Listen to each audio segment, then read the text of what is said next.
2022년 6월 29일 수요일 저녁 예배에 하나님께서 우리에게 주시는 말씀 사도행전 15장 1절에서 11절 말씀입니다.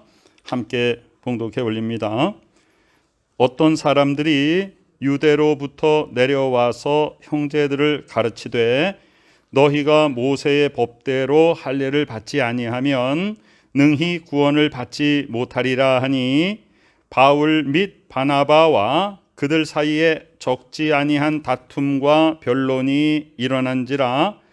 형제들이 이 문제에 대하여 바울과 바나바와 및 그 중에 몇 사람을 예루살렘에 있는 사도와 장로들에게 보내기로 작정하니라. 그들이 교회의 전송을 받고 베니게와 사마리아로 다니며 이방인들이 주께 돌아온 일을 말하여 형제들을 다 크게 기쁘게 하더라. 예루살렘에 이르러 교회와 사도와 장로들에게 영접을 받고 하나님이 자기들과 함께 계셔 행하신 모든 일을 말하매 바리새파 중에 어떤 믿는 사람들이 일어나 말하되 이방인에게 할례를 행하고 모세의 율법을 지키라 명하는 것이 마땅하다 하니라. 사도와 장로들이 이 일을 의논하러 모여 많은 변론이 있은 후에 베드로가 일어나 말하되 형제들아 너희도 알거니와 하나님이 이방인들로 내 입에서 복음의 말씀을 들어 믿게 하시려고 오래전부터 너희 가운데서 나를 택하시고 또 마음을 아시는 하나님이 우리에게와 같이 그들에게도 성령을 주어 증언하시고 믿음으로 그들의 마음을 깨끗이 하사 그들이나 우리나 차별하지 아니하셨느니라. 그런데 지금 너희가 어찌하여 하나님을 시험하여 우리 조상과 우리도 능히 매지 못하던 멍에를 제자들의 목에 두려느냐. 그러나 우리는 그들이 우리와 동일하게 주 예수의 은혜로 구원받는 줄을 믿노라 하니라. 아멘. 사도행전 13장과 14장은 제1차 전도 여행에 대한 기록이었죠. 그래서 사도행전 14장의 이제 마지막 부분에는 다시 안디옥 교회로 돌아옵니다. 24절 14장 24절 이후에 보면 비시디아, 밤빌리아, 버가, 아달리아, 그리고 26절에 보면 거기서 배 타고 안디옥에 다시 수리아의 안디옥 교회로 돌아옵니다. 이곳은 두 사도가 이룬 그 일을 위하여 전에 하나님의 은혜에 부탁하던 곳이라. 그들이 이르러 교회를 모아 하나님이 함께 행하신 모든 일과 이방인들에게 믿음의 문을 여신 것을 보고하고 제자들과 함께 오래 있으니라. 그래서 사도행전 14장으로 1차 전도 여행이 이제 마쳐지고 안디옥 교회에서 쭉 머무르고 있습니다. 그런데 이제 15장에 어떤 일이 생겼는가? 어떤 사람들이 유대로부터 내려왔다. 유대 지역에서 안디옥 교회로 와서 뭐라고 말하냐 하면 너희가 모세의 법대로 할례를 받지 아니하면 능히 구원을 받지 못할 것이다. 이렇게 전합니다. 그러니까 누구를 가르치냐? 형제들을. 형제들이라는 것은 신약교회에서 형제들은 믿은 사람, 믿음의 형제들이죠. 구약에서의 형제들은 혈통상의 형제지만은 신약에서의 형제들은 유대인이나 이방인이나를 막론하고 예수 믿은 사람들은 다 이제 형제로 부름을 받게 되었죠. 그 예수 믿는 자들에게 와서 뭐라고 말하냐? 모세의 율법을 지키지 아니하면 구원 못 받는다. 특별히 할례를 받지 아니하면 구원받지 못한다. 그러니까 바울과 바나바는 율법과 관계없이 예수 그리스도만 믿으면 구원받는 도를 이방인에게 전했고 분명히 그들이 예수 그리스도를 영접하고 구원받는 모습을 확실히 보았단 말이죠. 그래서 1차 전도 여행을 마치고 돌아온 바울과 바나바는 이 유대에서 온 율법주의자들을 향해서 이제 다툼과 변론을 일으키게 되는 것입니다. 아니다. 그러니까 또 그들이 말도 안 된다. 어떻게 율법을 안 지키고 할례도 안 받고 구원을 받느냐. 이 문제에 대해서 적지 아니한 다툼과 변론이 일어났다. 지금 사도행전의 저자는요, 누가입니다. 누가의 기록의 특징은요, 자신의 어떤 견해가 여기에 첨가되지 아니하고 그 당시에 일어났던 현상적인 것, 역사적인 것, 그것 사실 그대로를 기록하는 사람입니다. 그런데 누가의 기록에 그들 사이에 적지 아니한 다툼과 변론이 일어났다, 이 정도 표현했다는 것은 상당히 큰 부딪힘이 있었다는 것입니다.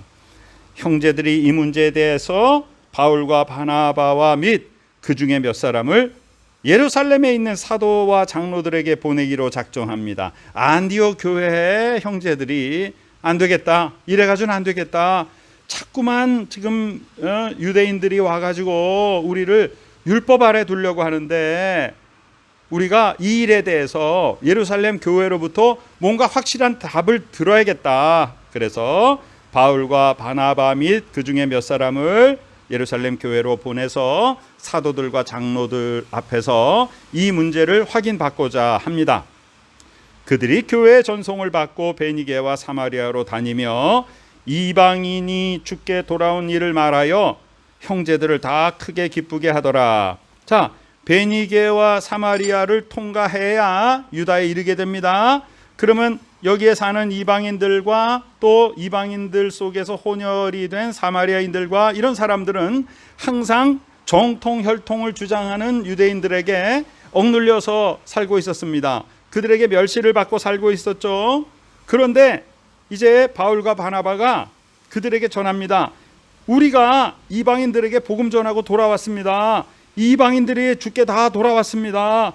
그 일을 말하여 형제들을 다 크게 기쁘게 하더라. 그랬으니까 유대인의 정통 혈통이 아닌 사람들이 이 메시지를 들으니까 얼마나 힘이 났겠습니까? 혈통상 유대인이 아니더라도 예수 그리스도만 믿으면 우리는 구원받는다. 자, 이제 예루살렘에 이르렀습니다. 그래서 교회와 사도와 장로들에게 영접을 받습니다. 그리고 하나님이 자기들과 함께 계셔 행하신 모든 일을 말합니다.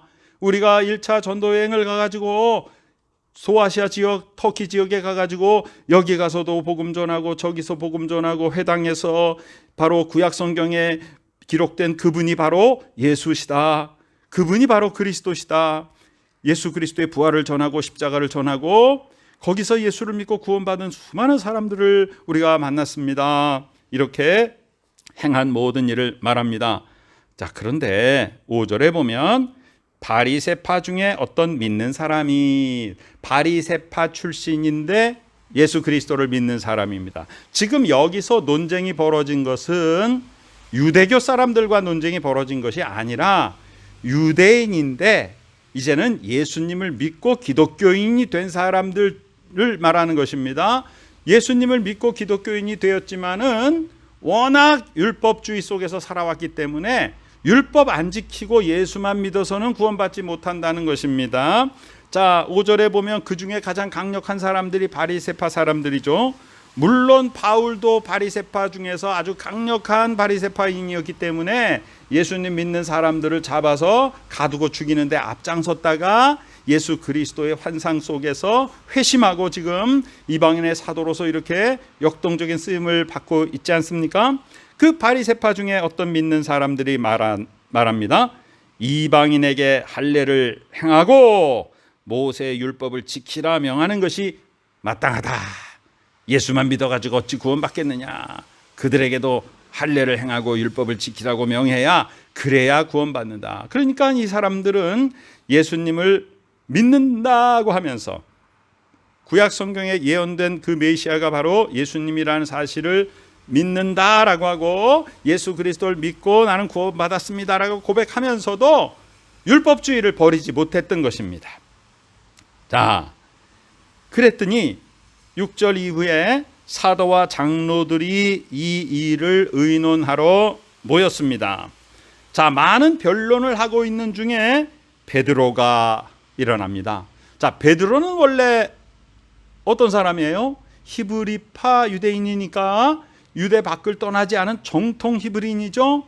베드로는 예수님의 수제자이지만은 베드로는 철저하게 히브리적 생각을 가지고 있었어요. 그래서 베드로는 어떻게 율법 아래 있지 않은 사람이, 유대인의 혈통이 아닌 사람이 구원을 받을까? 이런 생각을 가지고 있다가 하나님께서 고넬료를 만나게 하시고 하나님이 거룩하게 하신 것을 네가 더럽다 하지 말라, 하나님의 이 메시지를 듣고 고넬료를 만나고 베드로는 확 바뀌게 되죠. 아, 이방인도 예수만 믿으면 구원 받는구나, 성령을 받는구나, 이 사실을 유대인 동역자들에게 아주 강하게 선포하잖아요. 베드로는 지금 이방인도 구원 받는다는 것에 대해서 굉장한 확신과 열정이 있습니다. 베드로가 일어나서 말합니다. 형제들아, 너희도 알거니와 하나님이 이방인들로 내 입에서 복음의 말씀을 들어 믿게 하시려고 오래전부터 너희 가운데서 나를 택하신 거 아니냐. 자, 우리가 알기에 바울은 이방인의 사도고 베드로는 유대인의 사도라고 생각하지만 베드로 역시 이방인 선교에 대해서 확실한 경험과 증거를 가지고 있고 사명을 가지고 있는 사람이에요. 그래서 하나님이 나를 택하신 것이 이방인들에게도 내 입에서 복음의 메시지를 선포하게 하여서 그것을 듣고 구원받게 하시려고 나를 택하셨다, 이렇게 담대히 외칩니다. 또 마음을 아시는 하나님이 우리에게와 같이 그들에게도, 우리 히브리인과도 같이 이방인에게도 성령을 주어 증언하셨다. 믿음으로 그들의 마음을 깨끗이 하사 그들이나 우리나 차별하지 아니하셨느니라. 이방인이나 유대인이나 어느 누구도 하나님 앞에 차별이 없다. 예수만 믿으면 구원받는다. 그런데 어찌하여 여러분들이 하나님을 시험하느냐. 그리고 베드로가 중요한 얘기를 하는데요. 우리 조상과 우리 자신들도 능히 지키지 못하던 율법을, 뭐라고 말합니까? 능히 매지 못하던 멍에를 이 제자들의 목에. 그래서 이방인이면서 예수님 믿은 사람들을 아주 담대하게 제자들이라고 확실하게 인정하고 호칭을 하는 것이죠. 이 제자들의 목에 매게 하느냐, 아주 맞는 말이죠. 전곡을 찌르는 말입니다. 우리는 무슨 율법을 제대로 지켰냐? 우리도 못 지키는 율법을 왜 이방인 제자들에게 율법 지키라고 멍에를 매주느냐? 예수께서 우리를 복음으로 자유케 하셨다. 누구든지 예수만 믿으면 구원받는다. 그러나 우리는 그들이 우리와 동일하게, 이방인들도 우리 히브리인과 동일하게 주 예수의 은혜로 구원받는 줄을 믿는다라고 담대하게 선포합니다. 자, 예루살렘 교회의 지도자가 누구냐 하면 베드로와 또 누구냐? 예수님의 동생 야고보입니다. 자, 그래서 야고보가 이렇게 듣고 있으니까 베드로의 말이 다 맞죠. 맞지만 지금 이 부분에 있어서 강력한 율법을 계속 주장하는 그리스도인, 이 유대인 중에 그리스도를 믿은 사람이지만 아직도 율법을 고집하고 있는 사람들에게 이렇게 강력하게 나서가지고는 싸움만 난단 말이죠. 그래서 그 다음에 보면 야고보가 일어나서 말을 하게 됩니다. 그래서 야고보가 여기서 절충점을 찾게 되는데요. 그것이 뭐냐? 19절에 보면 내 의견에는 이방인 중에서 하나님께로 돌아오는 자들을 괴롭게 하지 말고, 지금 이방인 중에서 율법 없이 살았던 이방인들을, 지금 율법 아래 살았던 우리 유대인들도 율법을 못 지키고 사는 판에 율법 아래 있지 않았던 이방인들이 예수 믿고 하나님의 자녀가 되는 길을 우리가 율법을 가지고 막아서는 안 되겠다. 괴롭게 하지 말고 딱 네 가지만 지키라고 하자. 이것이 바로 절충안이에요. 이것은 굉장히 지혜로운 것입니다. 예수님의 동생 야고보가 아주 지혜롭게 이 절충안을 내놓는데요. 그것이 뭐냐? 우상의 더러운 것, 그 다음에 음행, 그 다음에 목매어 죽인 것, 그 다음에 피. 그러면 율법을 주장하는 자들도 그것은 뭐 율법을 그 정도만 지키면, 그래도 이방인들이 이 정도만 지키면 우리가 그들이 율법을 지킨다고 인정할 수 있다라고 하는 그런 선이 되는 거고요. 또 이방인으로서 믿는 자들도 그런 거야 믿는 사람으로서는 당연히 마땅히 지켜야 될 법도가 아니냐. 우리가 꼭 히브리 사람들의 또 모세오경의 그 율법을 알고 그것을 지키지 않더라도 우리가 바른 믿음을 가지고 있다면 이것은 당연히 지켜야 되는 것 아니냐. 이렇게 어느 누구도 받아들일 수 있는 이 네 가지 조항을 예수님의 동생 야고보가 아주 지혜롭게 이야기를 하게 된 것입니다. 그러니까 이는 예로부터 각 성에서 모세를 전하는 자가 있어 안식일마다 회당에서 그 글을 읽음이라. 자, 이것은 아주 우리가 지켜야 될 기본적인 것이다. 그러니까 이것만 지키면 우리가 뭐 엄청난 막 수백 가지의 율법을 가지고 그들을 괴롭게 하지는 말고 예수님만 믿으면 구원받는 것을 우리가 확실히 알았으니, 그들도 성령 받고 하나님의 자녀된 것을 우리가 확실하게 보았으니 더 이상 이방인 성도들을 괴롭게 하지 말고 그리스도의 복음 가운데 자유케 하자, 그랬던 것입니다. 그래서 22절에 보면 이에 사도와 장로와 온 교회가 그 중에서 사람을 택하여 바울과 바나바와 함께 안디옥으로 보내기를 결정하니 곧 형제 중에 인도자인 바사바라 하는 유다와 실라더라. 여기에 이제 실라라는 사람이 처음 등장하게 됩니다. 그래서 이 실라가 어떻게 돼요? 나중에 곧 제2차 전도 여행 때 바울과 바나바는 헤어지고 바울이 실라와 함께 팀을 이루어서 2차 전도 여행을 떠나게 되는 거죠. 그래서 이 실라를 동행해 가지고 바울과 바나바가 또 유다라는 분과 함께 그래서 안디옥 교회로 가게 됩니다. 그 편지를 써가지고 갑니다. 그래서 그 편지를 안디옥과 수리아와 길리기아에 있는 이방인 형제들에게 다 전합니다. 이 편지의 내용은 뭐냐? 여러분들에게 문안합니다. 이방인 성도들에게 문안합니다. 우리가 들은즉 우리 가운데 어떤 사람들이 우리의 지시도 없이 나가서 말로 너희를 괴롭게 하고 마음을 혼란하게 한다. 이게 뭐냐면 바로 15장 1절에 나오는 어떤 사람들이 유대로부터 와가지고, 이 사람들은 예루살렘 교회가 공식적으로 파견한 사람들이 아니에요. 자기네들이 개인적으로 막 가가지고 어떻게 이방인이 할례도 안 받고 율법도 안 지키고 너희들이 예수만 믿는다고 구원받느냐, 그렇게 괴롭게 했단 말이에요. 그런 사람들이 있었는 얘기를 들었다. 그 사람들은 우리가 공식적으로 보낸 사람들이 아니다. 개인적으로 괜히 가가지고 율법을 강요하고 여러분들을 괴롭게 했습니다. 여러분들을 마음을 혼잡하게 했습니다. 자, 이제 우리가 그래서 말합니다. 사람을 택하여 우리 주 예수 그리스도의 이름을 위하여 생명을 아끼지 아니하는 자인 우리가 사랑하는 바나바와 바울과 함께 너희에게 보내기를 만장일치로 결정하였노라. 이 바나바와 바울 편에 우리가 이 편지를 보낸다. 그리하여 또 유다와 실라를 함께 보내니 그들도 이 일을 말로 전할 것이다.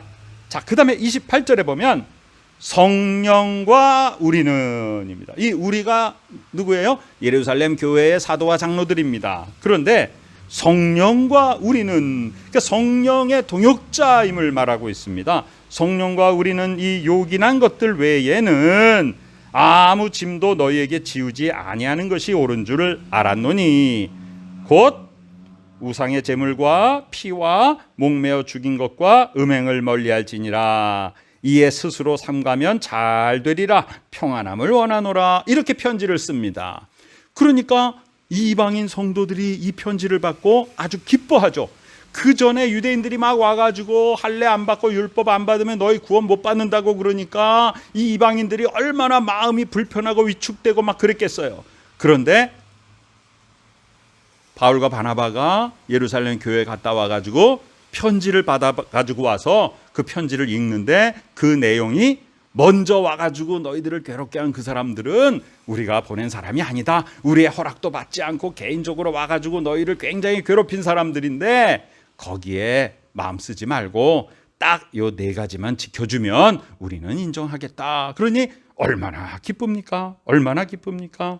그들이 작별하고 안디옥에 내려가 무리를 모은 후에 편지를 전하니 읽고 그 위로한 말을 기뻐하니라 그랬습니다. 그것이 사도행전 15장의 내용이고요. 이제 15장 그 끝부분에는 제2차 전도 여행을 떠나는 장면이 나오게 되는 것입니다. 자, 오늘 사도행전 15장에서 예루살렘 회의라고 하는 제목으로 1차 전도 여행을 마치고 이제 이 바울과 바나바가 이방인도 예수만 믿으면 구원받는다는 사실에 대해서 아주 담대하고 기쁜 마음을 가지고 선포함으로써 이방인 형제들이 너무 기뻐했는데 이 율법주의에 사로잡힌 유대인들이 와가지고 막 사람들을 불편하게 하니까 그 문제를 가지고 예루살렘 공회에 가서 예루살렘 교회의 사도들과 장로들과 회의를 하는 동안에 바로 베드로는 율법 다 필요 없다, 예수만 믿으면 구원받는다는 사실을 우리가 왜 모르느냐 이렇게 했을 때 율법을 강요하는 사람들과 자꾸 부딪힘이 생기니까 예수님의 동생 야고보가 지혜롭게 이 4가지 최소의 조항을 정함으로 말미암아 모두에게 평안하고 모두에게 수긍이 되는 그러한 절충안을 마련했고 그것을 통하여 모두에게 기쁨의 열매를 맺게 되었다는 것입니다. 바로 복음의 열매는 이와 같은 것입니다. 그리고 하나님 앞에서 우리에게 주시는 성령의 지혜로움은 모두를 나누는 것이 아니라 하나 되게 하는 것이요, 나라와 민족과 혈통에 관계없이 주 예수 그리스도의 복음 가운데 하나 되게 하시는 것이 바로 성령의 역사하심인 것입니다. 오늘 우리는 하나님 아버지의 은혜를 따라 여기에 이 사도들과 장로들이 성령과 우리는 이라고 표현한 것처럼 바로 우리도 성령과 우리는 이라는 표현을 하면서 우리가 행하는 모든 것은 내가 아니라 성령께서 인도하시는 것이고 성령은 우리의 동역자요 나도 성령의 동역자임을 언제나 잊지 않고 성령의 부어주시는 은혜와 능력 가운데 복음 전도의 권세를 바라며 하나님의 나라를 담대하게 확장시켜 나가며 성령을 통하여 나눠졌던 생각들을 하나 되게 하고 우리 모든 공동체를 한 마음 한 뜻으로 하나님 앞에 올려드리는 복된 우리 모두가 되시고 복음 전도의 능력을 통하여 하나님의 나라를 확장시키는 하나님 아버지께 기쁨 드리는 복된 자녀의 삶을 사는 우리 모두가 되시기를 간절히 축원합니다. 아멘. 아버지 하나님의 은혜에 감사드립니다. 저희들을 사랑하시고 주의 복된 손길 가운데로 인도하여 주시니 감사드립니다. 사람마다 생각이 다르고 배경이 다르고 사상이 다르고 주장이 다르기 때문에 우리 인간 사회에 서로 부딪히는 일이 있을 수도 있지만은 성령께서 우리에게 하나 되게 하여 주시고 오직 예수 그리스도만을 믿는 믿음 가운데 하나 되게 하여 주시옵고 우리들에게 지혜를 주셔서 우리의 나눠졌던 생각이 있을지라도 하나 되게 하여 주시고 우리 모든 민족이 하나 되게 하여 주시고 모든 백성들의 뜻이 하나 되게 하여 주시고 우리 조국 대한민국에 맡겨주신 세계선교의 귀한 사명을 잘 감당할 수 있도록 나와 나의 동료가 나의 이웃이 나의 가정이 우리 성도들이 하나 되게 하여 주시고 하나 되게 하시는 성령님의 큰 뜻을 따라 성령과 우리가 나아가 때를 얻든지 못 얻든지 복음을 전파하여 하나님의 나라를 확장시켜 나가는 귀한 주의 복음 전도의 능력자들이 될 수 있도록 주께서 축복하여 주시옵소서. 지금은 우리 구주 예수 그리스도 귀하신 은혜와 하나님 아버지 크신 사랑하심과 성령님의 놀라운 역사하심이 이 시간에 성령과 우리가 함께함을 믿고 하나님께 이끌림 받아 주님께 기쁨 드리는 복된 믿음의 식구들의 머리 위에 지금부터 영원까지 함께 계시옵기를 간절히 축원하옵나이다. 아멘.